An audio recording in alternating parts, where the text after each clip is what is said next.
Welcome to the Seattle Overload podcast, where we're looking to move on from that very disappointing Week 9 with a Week 10 preview of how the Seahawks can maybe or maybe not get back on track with a home game versus the Washington Commanders.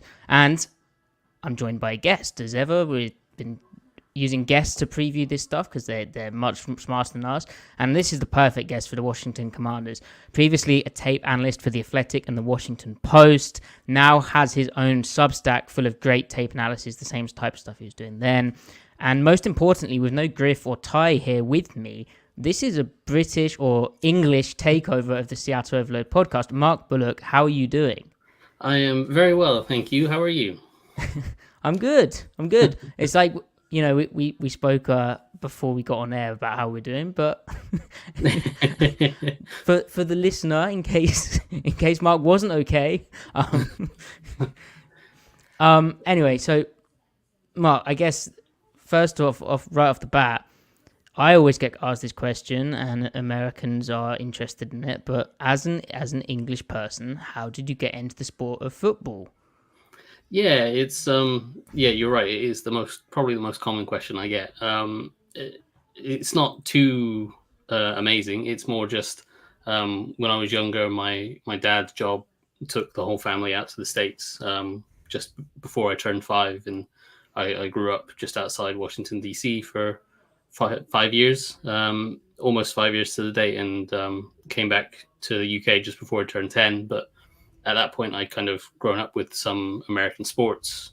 When I came back to the UK, I obviously got into English sports and stuff, but the NFL started gaining traction and being shown on TV and stuff here, and I kind of started to get back into it, and naturally kind of felt like following Washington's. That's kind of where I lived, and I felt like that was kind of my home team. It's kind of just grown from there. I kept following the sport, and it really intrigued me with how each individual play is its own little chess match, and the different schemes that are involved, rather than like our sports, our football or soccer, where there's obviously lots of tactics and stuff that go into that, but it's quite an open flowing game, whereas the NFL has scripted plays that are designed specifically for certain situations and stuff. So that was very different from what I was used to here. So that just kind of intrigued me, and my interest took off from there. That's brilliant that you described it like that, because I think I've said in the past how I was always interested in soccer tactics, and then I realized that American football was everything play was like a set piece. Everything was like a free kick or corner routine, all coordinated. And I was like, this is nuts. Like, this is crazy. There's no like constantly moving things. So that's something I can definitely relate to. And it's cool, I think, that you've managed to make a career being like, I mean, as I said to Griff and everyone before, you're the expert for the Commanders. Like, regardless of nationality, you are the guy that we were like, we've got to have him on to preview the Commanders game, because that's the X's and O's scheme, dude. It's kind of weird that I've carved out a little niche for myself there. I would still say I'm not the number one go-to guy. I think you're being kind to me there, but no, it's certainly a little niche that I have managed to carve out, and certainly most people seem to enjoy what I do. So yeah, it's good. Awesome. So obviously you are focused on Washington, but you, I'm sure, pay attention to the NFL and the Seattle Seahawks, especially in Week 10. What's your impression of them from afar? Yeah, it's an interesting team. They kind of feel like every year you're kind of expecting to be pretty solid and pretty decent, and especially coming from kind of a Washington viewpoint of Washington's always terrible. You see the Seahawks as this kind of almost an example of a franchise to follow, where they've had this long-standing GM head coach partnership, and they seem to build things the right way, and are consistently decent, if not better than that. And obviously the last few years it's been a little bit tougher with the change in quarterback, and the stuff between Russ and Pete Carroll, and the kind of the evolution of Shanahan and Sean McVay in that division has especially as a Washington guy that has grown up learning from the Shanahan McVay stuff that was in Washington at first. That has kind of always felt like, oh, it's a bit tough on the Seahawks to have both those guys in that division. But yeah, I've always seen Seattle as a good team, and one where you can't take them lightly at all. Even when Russell Wilson was traded, and Geno Smith's the guy, and what have you. It's still not anyone you can take lightly. They're always going to play tough. They're always going to be hard to move the ball and score against, and it's never going to be an easy game. So yeah, I think everyone kind of appreciates that that's a well-run team and a tough team to beat every week. Yeah, that's interesting to hear. We've had a mixture of responses really, and I think a lot of that right now is to do with Geno Smith, the narrative around him. Pete Carroll for a while, his stock was down, I think, generally speaking, like nationally. And then people saw how Russell Wilson got on and Geno's remarkable kind of rise to being the starter. And he gained some credit in the bank. Defense kind of up and down. That's always an interesting thing. And now the narratives around the team are really heavily Geno focused. And then the kind of prize around Geno, along with the prize that some people had about Pete Carroll as well, or the kind of doubts they had around whether he could take Seattle to the Super Bowl. But I really like how you mentioned the division, because it's brutal. It is absolutely brutal, those two, especially for like if you're trying to build a defense. It seems sometimes they get caught in ways where they're almost building defenses to beat those two teams, and then those two teams evolve slightly and stay one step ahead. Meanwhile, the rest of the league isn't quite doing that same thing. So it's like, oof. Yeah, I can imagine that is a very, very tough situation, because those are two of the best offensive minds in the league, and they do things slightly differently. So you have to. It's not a massively dissimilar offense, but you do still have to prepare slightly differently for each one. And then, yeah, the Shanahan tree is kind of sprawled around the league, but each guy does their own little flavor of it, and the little tweaks make it very hard to defend against each version of it. And then there's teams that are doing the Andy Reid stuff, and that's another take on the West Coast stuff. So yeah, it's a tough division, I would imagine, to try to build, especially with a defensive-minded head coach. To be typically those defensive-minded head coaches are, we're defense first and we run the ball and that kind of style. That is tough to be hanging around with McVay and Shanahan, I would think. Absolutely. So, in terms of Washington, 2023. Did they already get their most meaningful win of the year, given now Dan Snyder's gone? Yes. Yes, is the short answer, yes. That was a Super Bowl, right? Yeah, that was... I'm thinking I think there was like a parade at one point in the streets of DC to celebrate that. It was essentially their Super Bowl. It certainly felt that way. The guy was just a terror in the team and in the organization, and had run things so poorly, and had all the sexual assault stuff against him, and so it wasn't just running the team badly. It was bringing all the other stuff in on top of it, and congressional hearings and getting all of that kind of stuff piled onto the team. It was rough for a while there, and so to get rid of him, Josh Harris, and his ownership group, it'd be tough for them to get anywhere near as bad as what Snyder did. Yeah, and that is very useful context. But I am curious about Josh Harris. I know it's very, very early, but that's kind of scary as well, because you're like, well, is the owner going to come in and try to do too much or be too involved? And I guess it kind of helps that Harris has owned the 76ers. Is it the Devils in ice hockey as well? So maybe he's learned some lessons from that. You'd hope. What's your kind of early impression of him?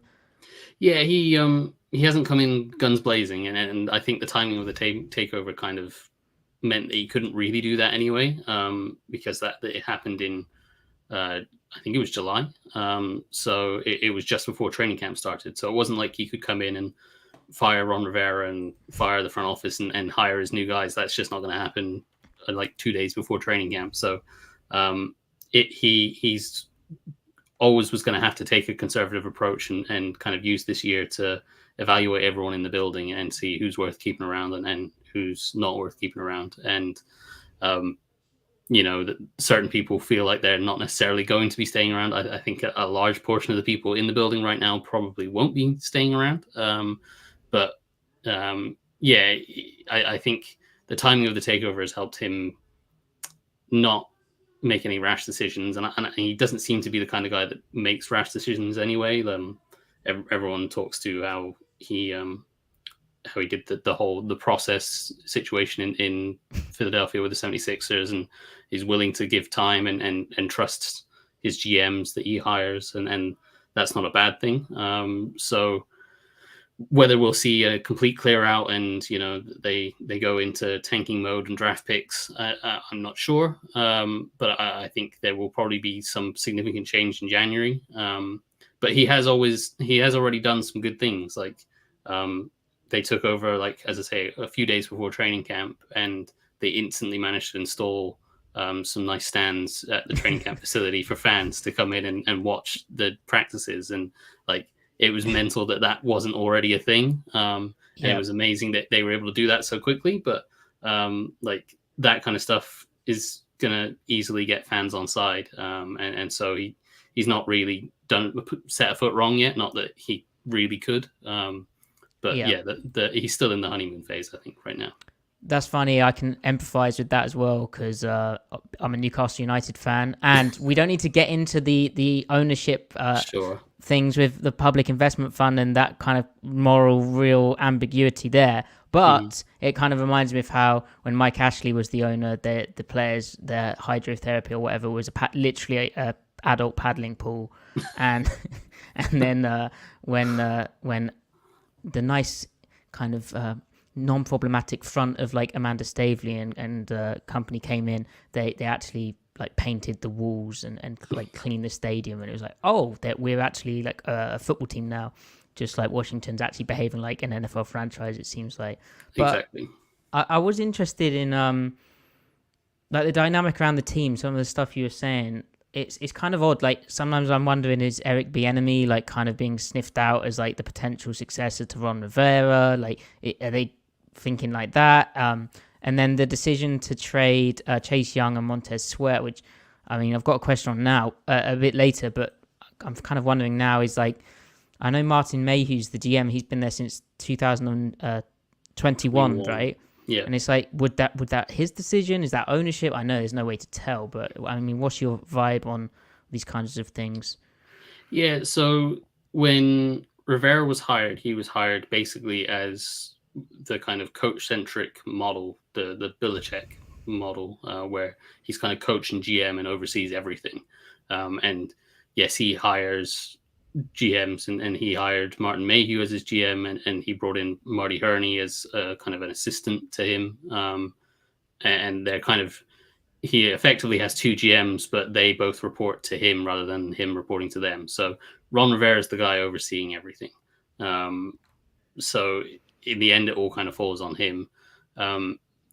With the Eric Bieniemy thing, it certainly kind of feels like it could be a path of a succession there. Bieniemy obviously left that very nice coordinator job in Kansas City with the best quarterback and best tight end in the league. And, it was good for him to get out of that shadow of Andy Reid and try to prove himself elsewhere. And if he could come to Washington and develop Sam Howell into a franchise quarterback, then I think he'll have a hell of a lot of head coaching offers in the offseason.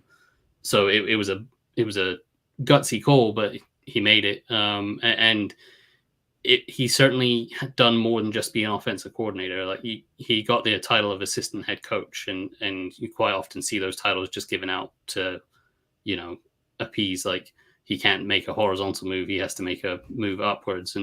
But he actually has been given responsibility, and Rivera seems to have been preparing him for a head coaching job by things like the practice schedule in training camp, and when they organize like what times of day they're doing practices and walkthroughs, and the tempo of practices, and when and where they're doing them, whether they're organizing. They had a practice with the Ravens in the training camp, so that he was organizing all of that stuff as well. So it felt like Ron Rivera was giving Eric Bieniemy plenty of practice to become a head coach, and there has been kind of rumors that might be the succession plan, but Bieniemy was hired before the takeover happened, so whether Josh Harris and his ownership group will see it the same way, I don't know. I think a lot of that probably depends on where they fall with Sam Howell, and if Sam Howell trends in the right direction and then they think, okay, he can be our franchise quarterback, then you probably don't want to lose Eric Bieniemy and have Sam Howell learning a new system. You probably want to elevate Bieniemy, keep the same system, and then go from there. So it's kind of a bit of a mess. In the end, it all kind of falls on Rivera. And it's an odd one because, as you mentioned, the trades happened, and I'm sure we'll get onto those later, but it was kind of a weird situation where Ron Rivera needs to win to prove to ownership he's worth keeping around, but at the same time, he's trading away for future picks, which did feel a bit odd and kind of not necessarily the best thing for him, even if it was probably the best thing for the franchise. But yeah, it's an odd situation and it's very fluid, and I think there will be a significant amount of change when we get to kind of January and the end of the season. Yeah, so it's a huge, like, not quite second half of the season, right? But like the remaining, I don't know how many games, 8, 9? Yep. Yeah, 8. Yeah, that's something to keep an eye on. Kind of terrifying, really. And I guess the big deal there is Sam Howell in his second year, 5th round pick out of UNC. How is he doing at quarterback? Is he real? That's very early. Yeah, he's well, I mean, he's most certainly real. The amount of hits he's taken is proven. He doesn't need a pinch to prove that he's not dreaming. He's taken enough hits to prove that. He's developing nicely, I would say. I'm not ready to commit to saying he's their franchise quarterback as much as Ron Rivera in press conferences recently has been kind of hyping him up as saying, we found our guy.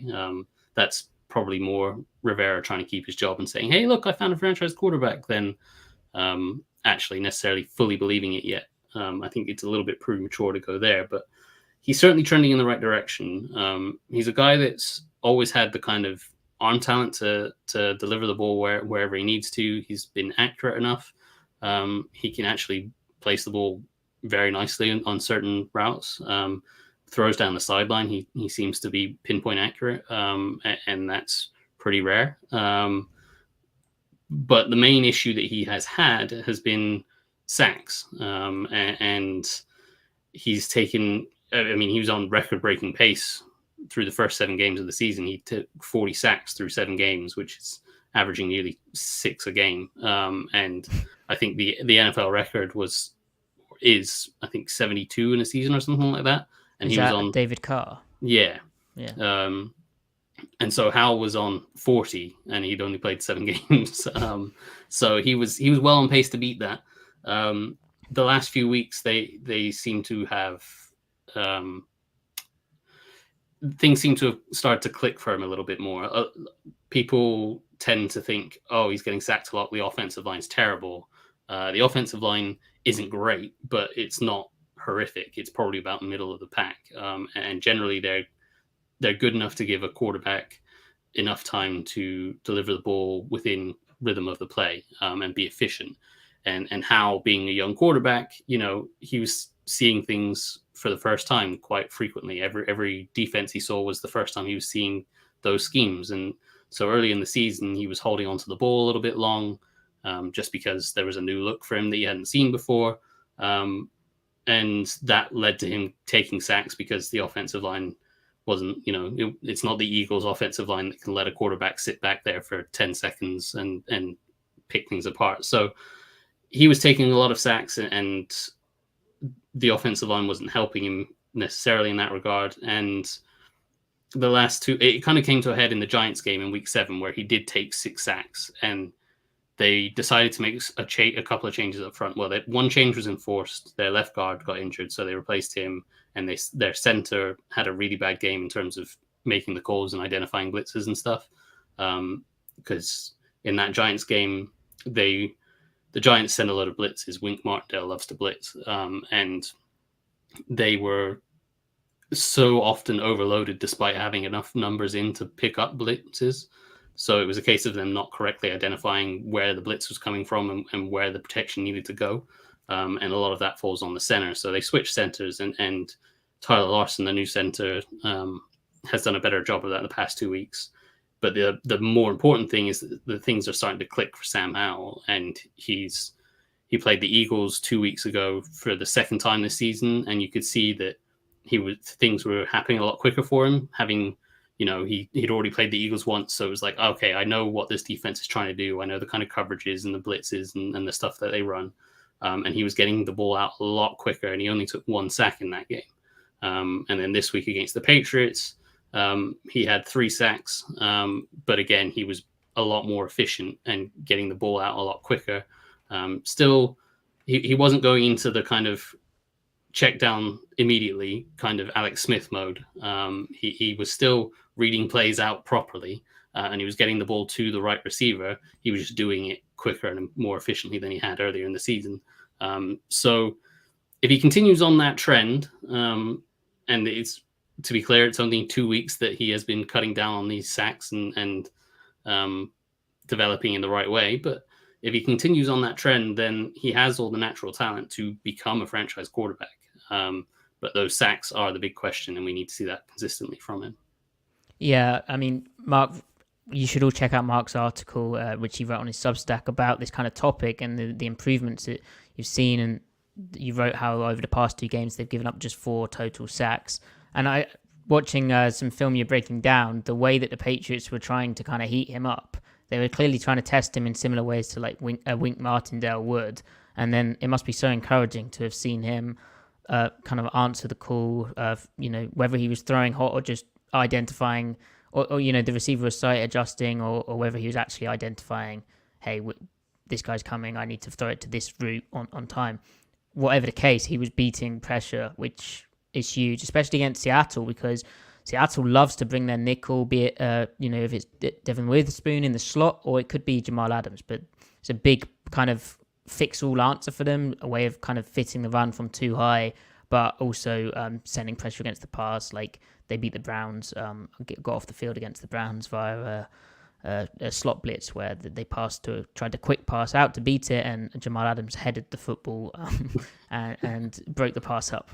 So that's going to be a really interesting kind of matchup to see if that progress continues, because I don't think Seattle, just the way Pete Carroll's thought over the years as well, if there's a quarterback who struggles against pressure, he'll really try and do it early and more often than I think, they're kind of known as the perception of them is always as that rush 4 cover 3 team. Yeah. But they've kind of that was never really Pete, especially in college, and now again it's come full cycle. Yeah, it's it'll be very interesting to see how the Seahawks plan to attack him, because earlier in the season teams were tending to rush 4 and play coverage and try to confuse Howell that way by showing him different coverages and rotating safeties and stuff, so that he was holding onto the ball, and then that front 4 would get home. And then there was that Giants game with Wink Martindale where they just blitzed the hell out of him, and it was cover 0 every other play essentially.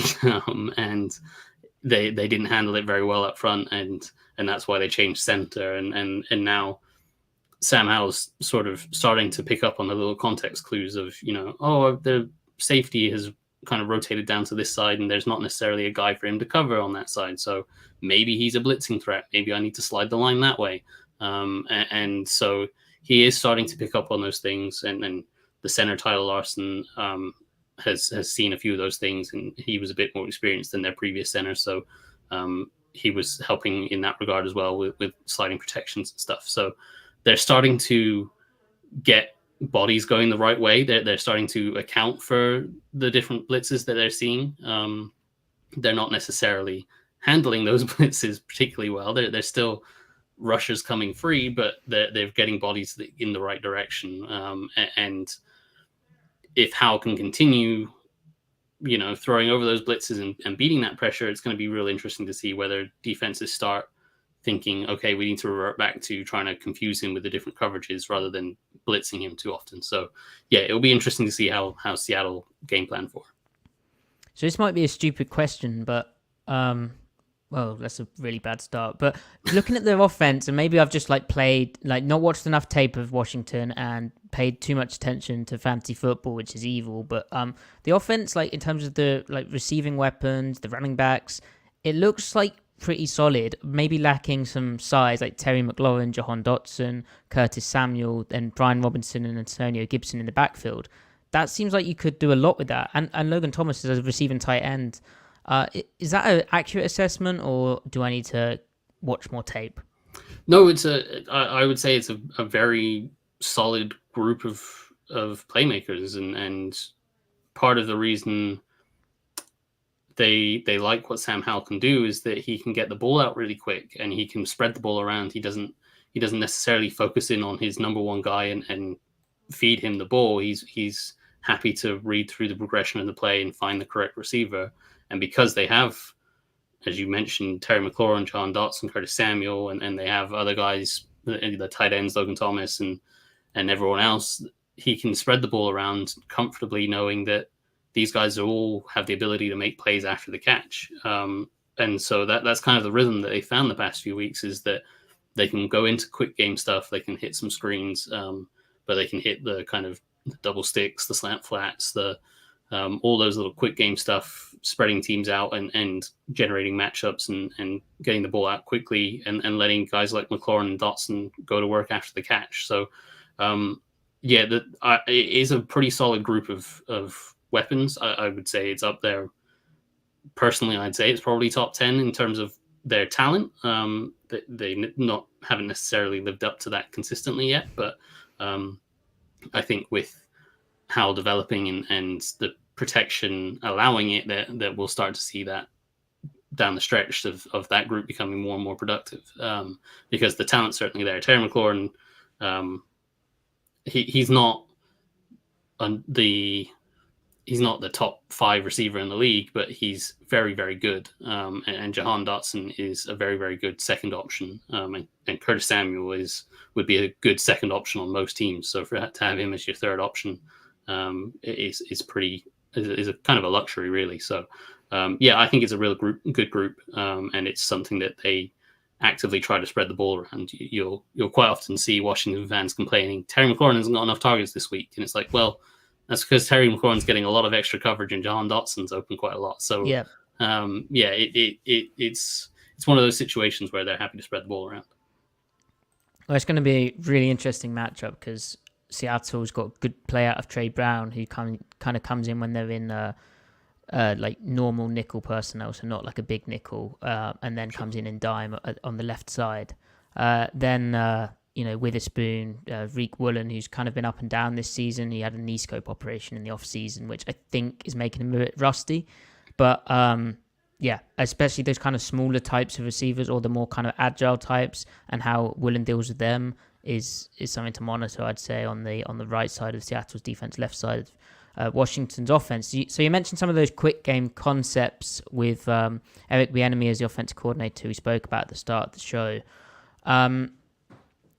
That sounds, it's kind of West Coasty, right? That sounds fairly similar to Kansas City, but how different does this offense look to what they were doing with the Chiefs? Obviously, you don't have Travis Kelce playing backyard football with Mahomes, so you don't have kind of made up looking concepts, or do you? Well, last week there was one where Howell was scrambling around and threw it wildly back across the field. Oh, I saw that. Yeah, it was one of those no, yes plays. Where that one was a bit crazy, but no, there hasn't been too much of that. It is more try to work on script with your handful of quick game concepts, and they've started to build out into taking some more shots down the field as they're sort of Howell's being more efficient and the protection's holding up a little bit better.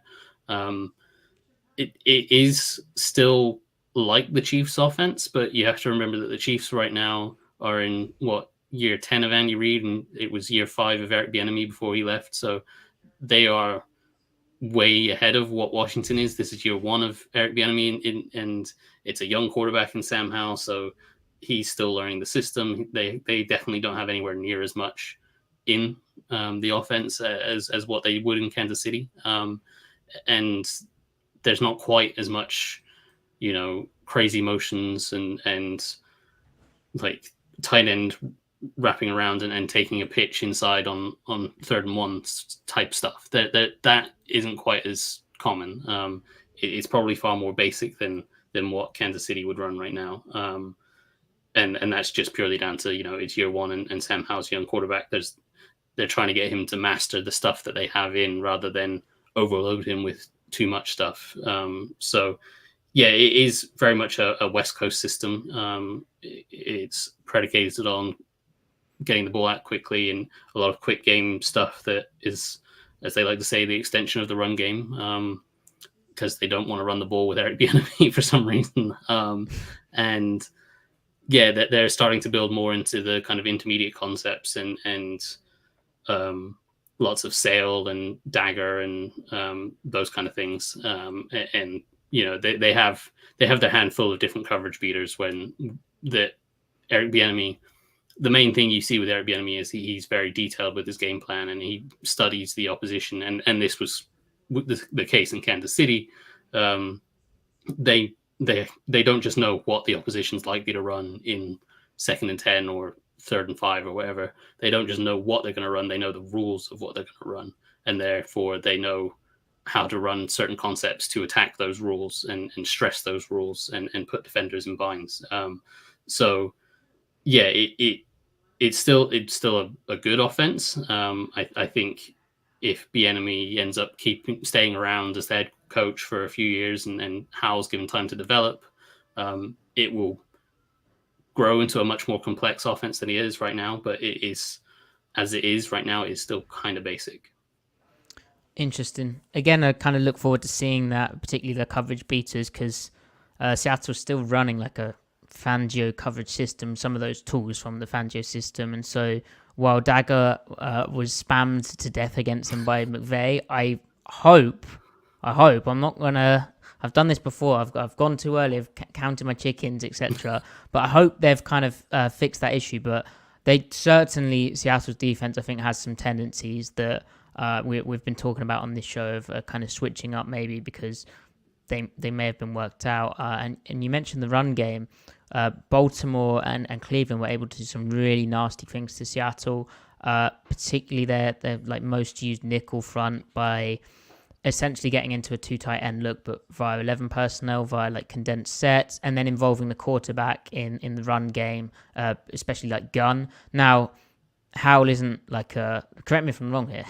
He's not Lamar Jackson. No, but he doesn't have the mobility of a PJ Walker either, right? Because I think if I was Bieniemy and I was looking at what had worked against Seattle's defense the past 2 weeks, like split tight zone from 11 personnel with the tight end off the line of scrimmage, and the quarterback, threatening to keep the football off that, it caused real issues because Seattle can only do so many things out of their over front structure.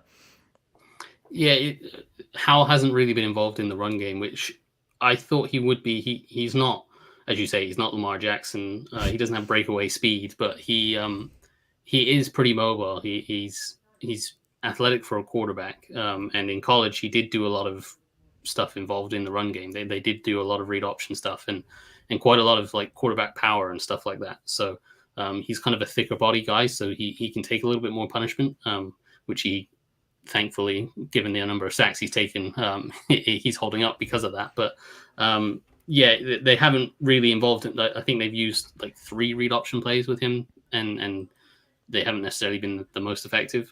So they don't seem to be wanting to get to that kind of stuff. So I don't think you'll see that.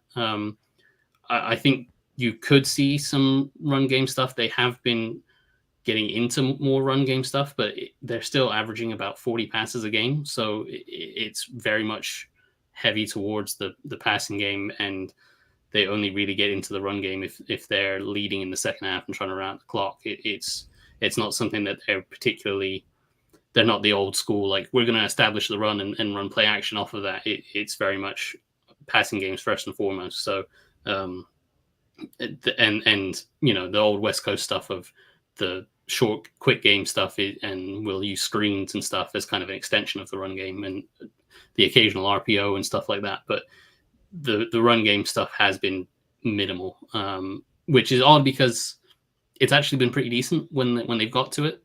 Brian Robinson is quietly having a pretty decent year at running back, and they have some threats in Antonio Gibson, and they've got a nice rookie in Chris Rodriguez that they like, and the run game when they get to it is a lot of gun stuff, and they tend to work out of 11 personnel, and they tend to try to get lighter boxes, try to force teams to go too deep, and hope that they can get that mismatch with a light box and use Brian Robinson's strength to kind of pick up 3 or 4 yards rather than get stuffed for 1 or 2. So it's not heavy by any means, but it is sprinkled in here or there. And the past few weeks, Bieniemy's done a better job of sprinkling it in more frequently to kind of more save Sam Howell's arm than anything else, because he was having a few weeks there where he was throwing 50 passes a game, and it's like I think they had one, it might have been the Giants game, where they passed the ball 55 times in a row. What? Yeah. So I wouldn't be too worried about the run game. It's not something they're too insistent on. They want to pass the ball. Very interesting. Again, it's kind of going to be like, Seattle's geared up to stop the run in a way that they weren't last year, but they're really happy to play as much like nickel over front as they can. Like, it will be over 90% their figures in that look, and then on like neutral downs, and then when it comes to like anything remotely looking like a passing down, they'll get into dime and they'll put Jamal Adams like as the weak side backer. And the other thing, when they face teams who pass a lot, they will do a lot of creepers, like replacement zones, Sure. Rush 4, but drop a guy off the line of scrimmage and rush like an Adams or maybe Bobby Wagner, maybe Jordan Brooks. I do worry about if it's a lot of kind of crossing routes, quick to intermediate stuff. Wagner can be isolated, especially if it's kind of too high. So another thing to keep an eye on. Right, so defense.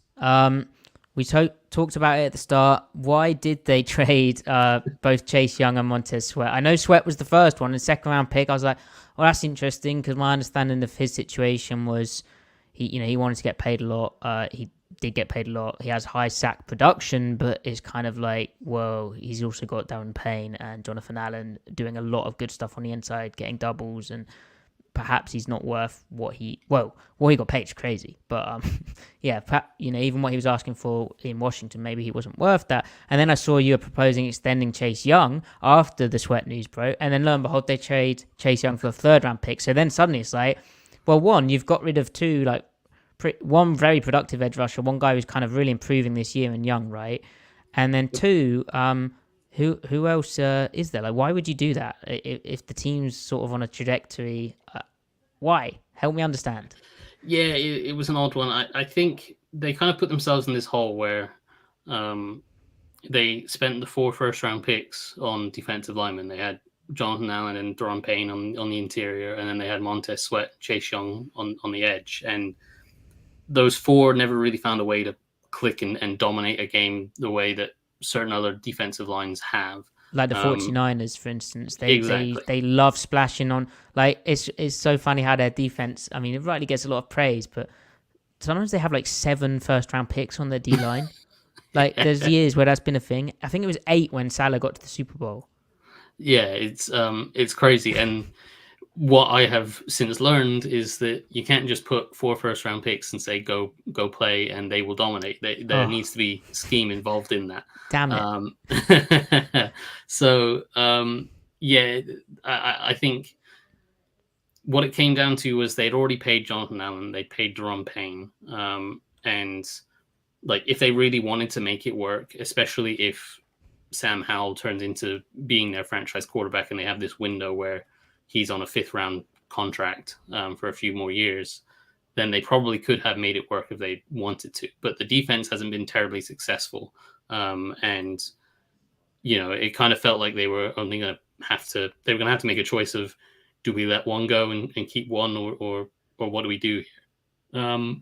So when it felt like for me, the way this season was playing out was Chase Young was developing into the guy that we all thought he could be when they drafted him 2nd overall. That he obviously had that hyped up, the generational talent tag, and that's not doing anyone any favors, but he had that hype around him, and he started to live up to it in his rookie year, and then he got hurt in his 2nd year, and he didn't have a great year before he got hurt, and then he missed most of his 2nd year and missed most of his 3rd year as well. So he was just starting to get back from a really bad knee injury, and he was starting to show the pressure numbers, not necessarily the sacks. Like, he did have 5 sacks, so it wasn't like he was doing badly, but the pressure numbers were up there with just about anyone in the league. So it felt like, okay, we're finally getting to see the Chase Young that we've all wanted to see for a while. Montez Sweat he is a very productive player. He's a very good football player. He's a really well-rounded player. He's not just a pass rush guy. He does a lot of good work in the run game, and he's very good on like sniffing out when there's a screen, or chasing down a bubble screen outside. He redirects real quick and gets back out there, and he's really alert to all of those kind of things. So he's a really, really well-rounded football player. His pass rush has never been his best asset, I don't think, and he's never fully developed what he should have done, because he had explosive speed and he has this amazing length, and he never really utilized either of those skill sets to the best of his potential, really. So he always kind of felt like a 4th rusher that, the other 3 are taking up all the guys, and he gets left on a tight end, and so he gets the sack because he's playing a tight end, but he's playing against a tight end, and he should be beating that guy for a sack. So when he was faced with a tackle or he got chipped and stuff, he very rarely was overly productive. So for me, the trade of him to the Bears for that 2nd-round pick, and that could be a very high 2nd-round pick. That could be a top 3 pick in the 2nd round. I thought that was fantastic value, and it just made sense. It's like, okay, well, we've solved that problem of who do we keep and who do we pay, and can we keep both of them? Probably not. And what's a fair deal? It felt like you trade Montez Sweat, you get great value back for that. It just felt natural that you say, okay, well, we pay Chase Young, we keep our 3 first-round picks, and we move on. But there seems to have been some sort of disconnect between Chase Young and either Ron Rivera or the coaching staff or the front office and that regime. They've never fully clicked, it doesn't seem. Well, the leaks, sorry to interrupt, but the leaks which came out afterwards about how he's a terrible person to coach, basically. Practice is bad, doesn't pay attention in meetings, that sort of stuff. I don't know if you saw some of those reports. But, a lot of them. That's wild for that to come out. Yeah, it was very quick to come out as well. There was a quote within about an hour of him being traded about how the Commanders think that this will be an addition by subtraction, which is quite a damning quote, especially when the guy has the most pressures on your team this season. It was a very weird quote, and in a year where Ron Rivera needs to win to keep his job, to impress the new ownership, you'd think that if Chase Young was that much of a problem, he would have benched Chase Young. They did bench their 1st-round pick. I'm sure we'll get onto Emmanuel Forbes. They benched him earlier this season. They shouldn't have any troubles benching a guy that they think is an addition by subtraction. But they played him more snaps than just about anyone else. So clearly they liked his production. But yeah, it was very weird to hear those kind of comments come out. And as I say, clearly there was some sort of disconnect between Chase Young and this regime. And so they decided to move on from him as well. And yeah, it's kind of puzzling to me. I still don't love that move. And maybe there's, as you said, there's maybe stuff about his work ethic and character. I never like to go into that because it feels unfair on a guy. And that was kind of the way that Dan Snyder used to run this team, where they fire someone or trade someone or release someone, and then within hours of that happening, Snyder would have contacted someone and said, yeah, this guy was terrible, and basically blames them for everything that was wrong in the building instead of taking any sort of accountability. And that kind of felt like continuation of that. So I hope that they kind of move on from that kind of thing. And it left a bad taste in the mouth. But it is what it is. And I suspect Chase Young's going to come back. They play the 49ers later in the year. So I suspect Chase Young's going to have a pretty big game that week, especially against this offensive line. Yeah.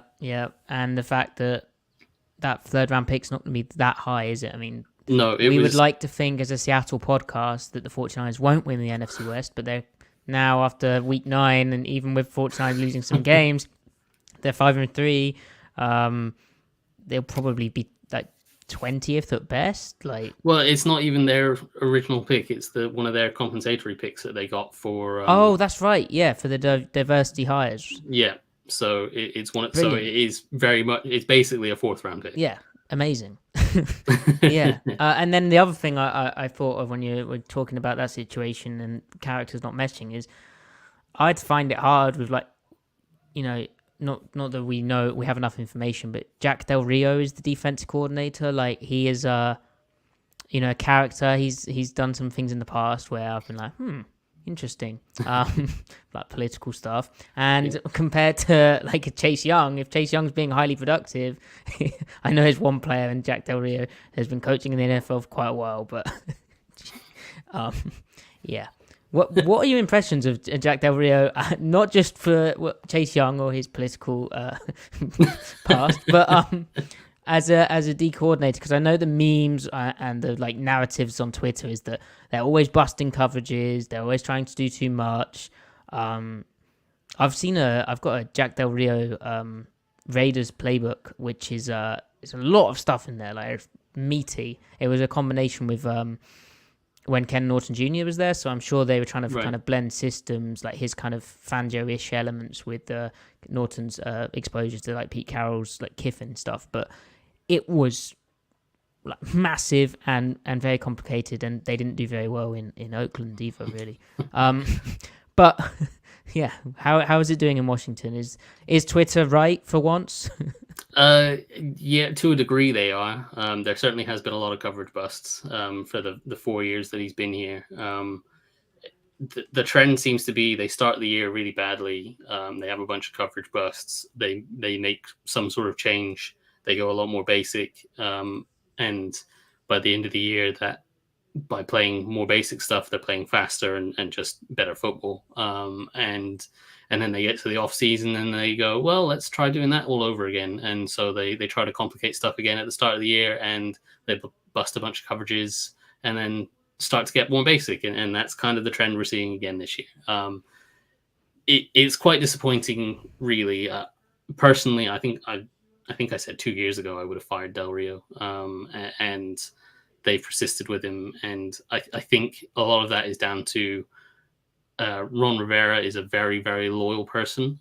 And Jack Del Rio was hired not just because he's a defensive coordinator, but because he had experience as a head coach. And when Ron Rivera took over, he was battling cancer and was having to leave the facility to do cancer treatments and stuff like that. And Jack Del Rio essentially became the head coach when Rivera wasn't able to be there. And I think that probably got a lot of credit in the bank with Rivera, and he's staying pretty loyal to Del Rio for that. But in terms of the product that's being put on the field, it's wildly inconsistent. And a few years ago they signed William Jackson free agency, and William Jackson at that point had been known as this guy that was a really good press corner, wasn't particularly great in zone, but Washington were kind of trending towards being a more of a zone team, and everyone thought, well, they've signed this guy, so they're probably going to play more press coverage. And lo and behold, they tried to fit him in his own scheme, and he really struggled. And then they eventually, after like 18 games or something like that, they decided to cut him and move on. And So, and then they switched to playing zone stuff and were a lot more productive. And last year they started to get into what was, they were playing a lot of quarters, some match stuff, and it was working. Like they had personnel that fit that system.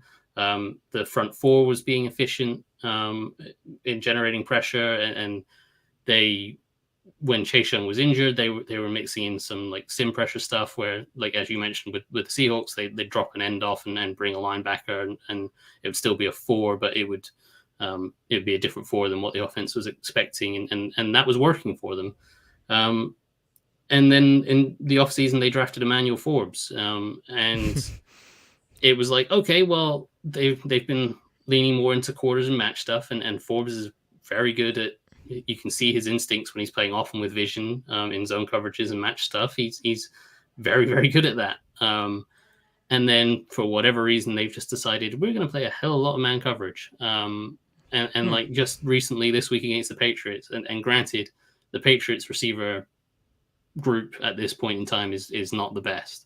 But they basically lived in cover 1 for most of the game and played pretty much man coverage in almost all key situations. So it's been very weird. They keep making big acquisitions, because like William Jackson was a very high free agent signing. They spent a lot of money on him, and then they decided to not play him to his strengths, and now they've used the first round pick on Emmanuel Forbes, and they're not playing him to his strengths. So it's just been a really confusing time, and I don't quite think they know exactly what they want to do. And that has obviously led to, as we talked about, the coverage busts and stuff like that on the back end, where, guys are just running wide open down the field, and it's not helped. Like that front 4 that we talked about, those 4 first-round picks not being successful, like a lot of the time they weren't set up to succeed because there was a receiver running wide open down the seam within 2 seconds of the ball being snapped. So there's not really much they could do about that. You need rush and coverage and rush. And when you don't have one immediately, then you're done. Yeah. Exactly. Yeah. Yeah, I remember watching I think was the Bears game, a Monday Night Football game. Yes. Yeah. It was prime time, and I was like, it's early enough in the season for me to try and pay attention to this. And some of the Tampa 2, you can play Tampa 2 gets a really bad rap, but there's like a time and a place for it, and when it's good, it's really good. But like the safety not playing wide enough, or like not being on the same page with the technique his corner was playing with, it's like I don't know how that happens when you're in the NFL. It's kind of bizarre. And then the Forbes thing.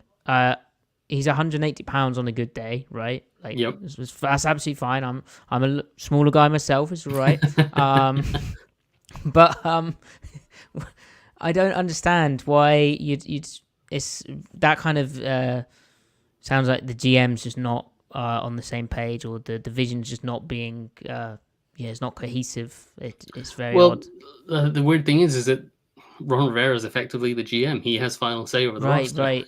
But clearly he doesn't talk to Del Rio enough, or Del Rio's not doing what he wants. I don't know, but I mean Forbes, he's made some really cool ability. Well, it's why he's a first round pick, but his ability to undercut in breaking routes when he had outside leverage on the play and take his chance there, like digs and stuff. That's like really cool, and I think the way he can drive on crossing routes and kind of when he's got that outside leverage and gain ground, make up ground, recover, has impressed me. But he was bad enough to get benched.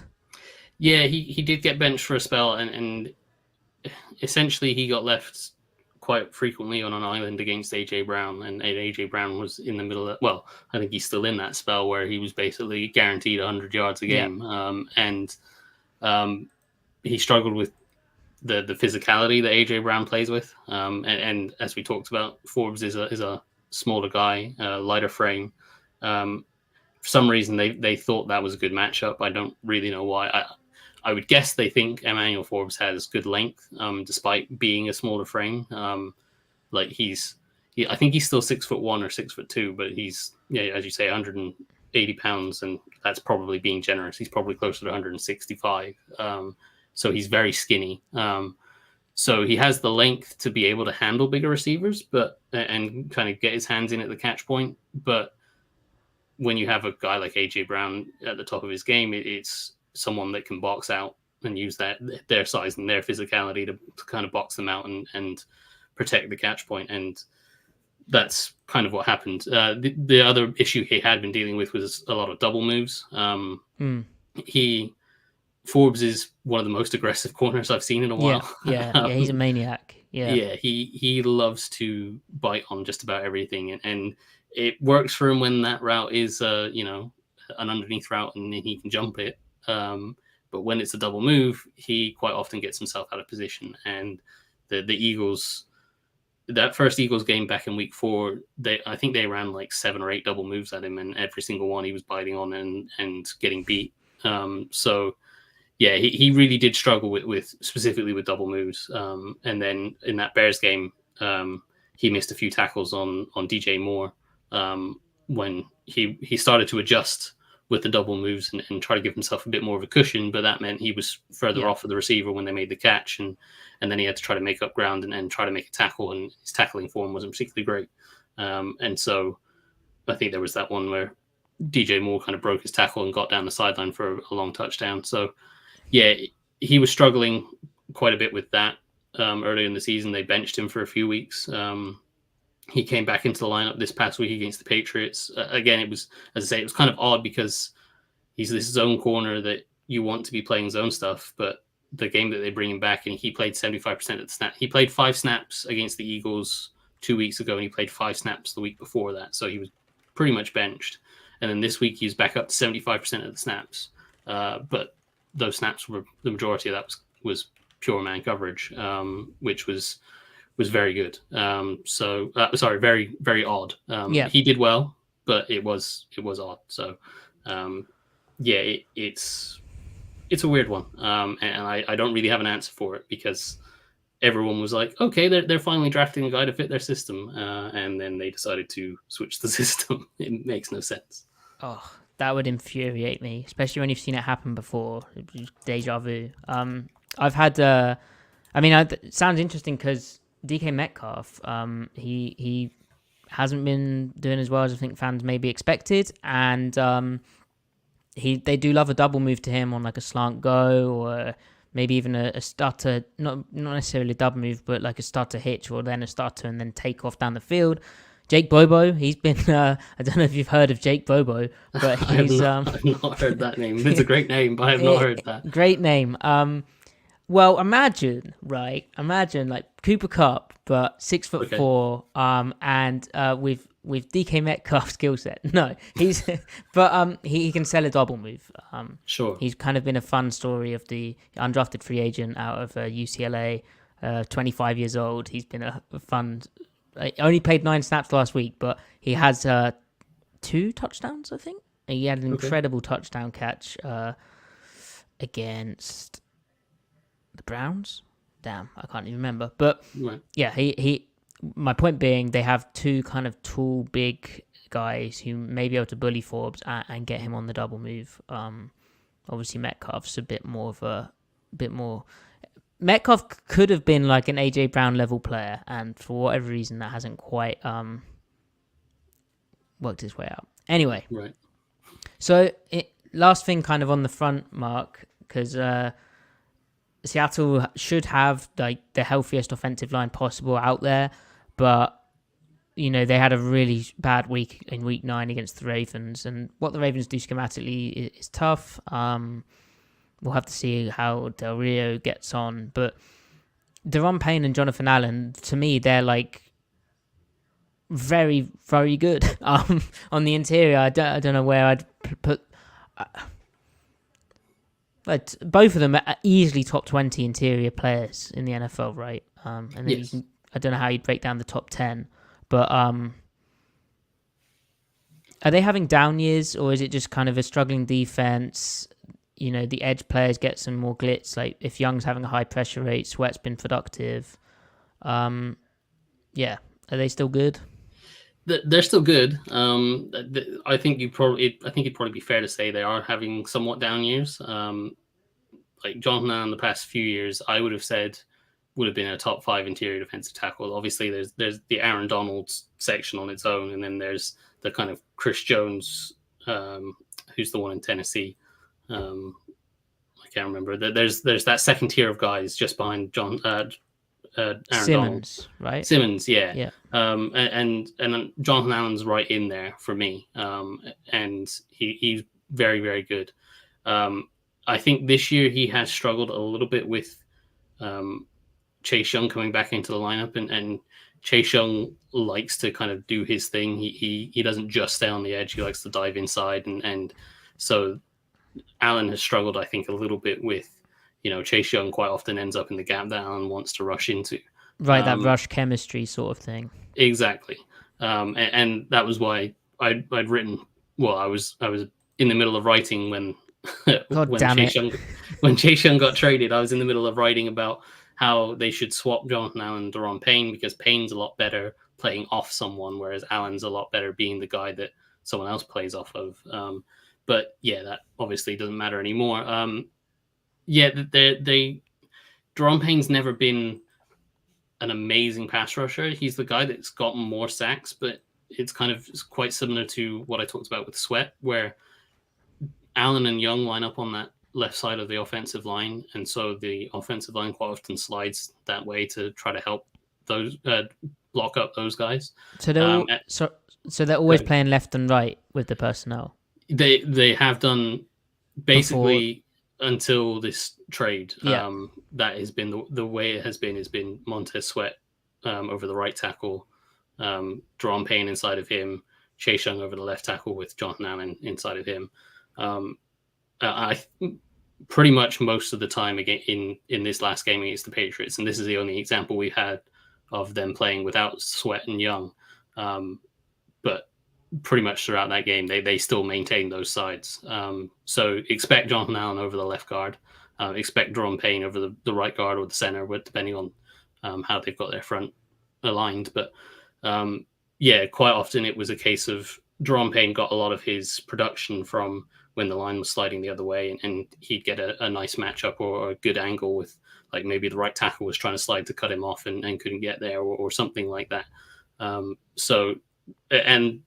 I don't want to downplay Daron Payne. Like, he has a really good first step. So if you have a guy that really struggles with quickness at right guard, then Daron Payne can give him issues. But if you can cut off that first step, Daron Payne doesn't have like a real nice arsenal of pass rush moves to go to, whereas Jonathan Allen has quite a few different moves that he can go to, and he can beat left guards consistently with a variety of moves. So right, and different body types, right? Like, one's kind of more nosy, one's more three techy.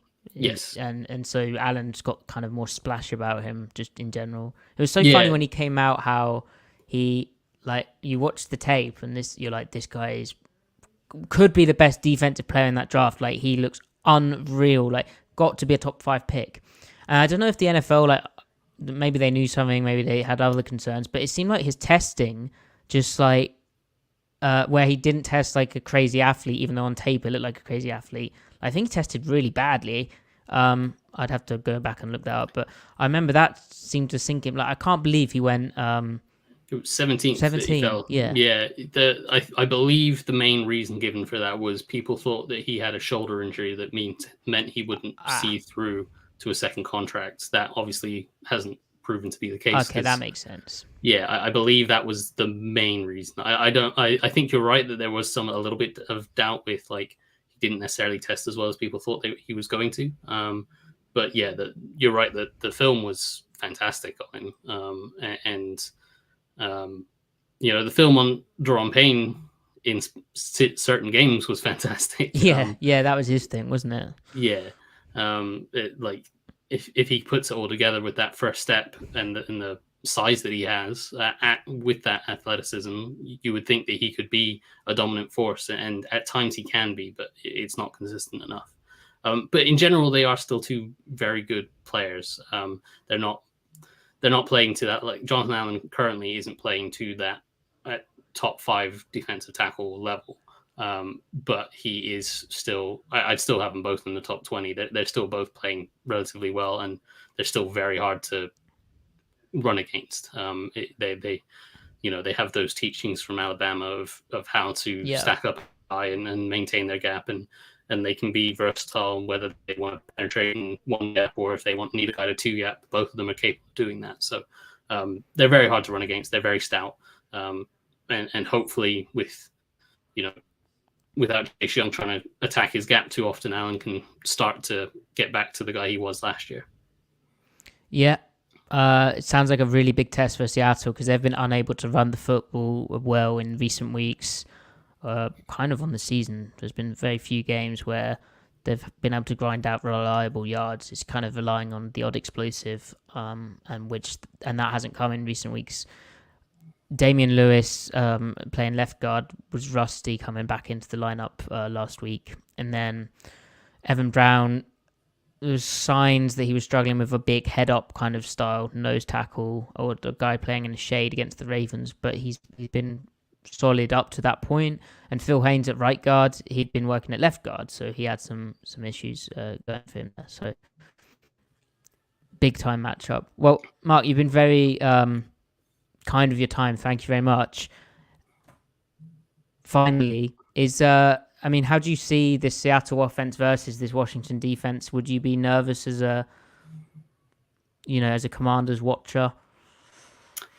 Yeah, well, it's weird because this defense comes out weirdly every week. Like they haven't yet put together a full complete game, but they haven't also put together a game where they've looked horrific the entire game. Like they tend to play to their level of opposition. Like against the Bills in week 2, like they held Josh Allen, that Bills offense, to 16 points throughout, basically till halfway through the fourth quarter. And then because the offense gave them nothing, that they kind of eventually just got too tired and worn down and gave up some points then. But they've had good spells, but teams that are able to kind of handle what they do up front, I say handle what they do up front, they're not overly complex up front. They sometimes run some stunts. A lot of the time it's just rush 4.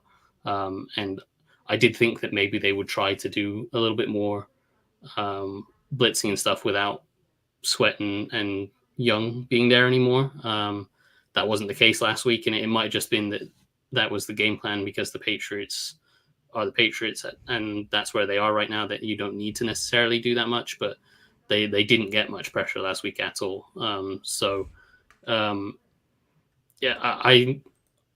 The main one I fear is how they handle those receivers. And then, as you mentioned, kind of Metcalf, if they get Metcalf isolated on Forbes, that's going to be a real tough test for Forbes. And maybe they'll look to be playing some more zone. Maybe they'll be looking to offer Forbes a little bit more safety help and stuff like that. I don't know. It's kind of hard to predict what they're going to do because, as I say, you think they draft a guy to play zone and then they suddenly switch to playing man. It's hard to predict. So, but yeah, that would be a matchup that does worry me. And I think that would be one that if I'm the Seahawks, I'm doing my best to isolate Forbes and go at him with either just the physicality of Metcalf or, as you say, the ability with the double moves and test whether he has solved that issue from earlier this season.